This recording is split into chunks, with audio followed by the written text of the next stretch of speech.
Babae nakifiesta lang sa Sorsogon na tagpuang patay at hinihinalang ginahasa. Dalagitan naman sa Sarangani, posible ring ginahasa at nawawala pa ang 2 mata. Balitang hatid ni Ruth Cabal.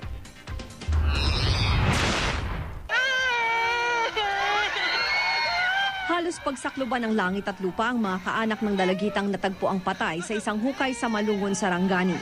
Nakuha ang bangkay ng 14 na taong gulang na si Darlene Jane Las Piñas sa isang hukay na 40 talampakan ng lalim. Ayon sa ama ni Darlene, Huwebes daw ng hapon ang utusan niya ang kanyang anak na bumili lang ng noodles.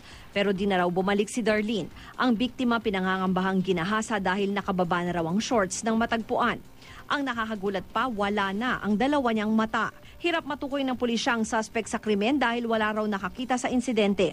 I-autopsy na ang biktima para malaman ang kinamatay at kung ginahasa. Hinihinala ring ginahasa ang isang babae sa Gubat, Sorsogon. Wala nang saplot at tadtad pa ng saksak sa muka ang bangkay ng biktimang si May Ofalsa nang matagpuan sa tabing ilog. Ayon sa ilang saksi, nakifiesta lang daw sa lugar ang biktima. Hinihintay ngayon ang resulta ng pagsusuri sa kanyang labi. Blanco pa ang pulisya sa kung sino ang nasa likod ng krimen. Ruth Cabal, GMA News.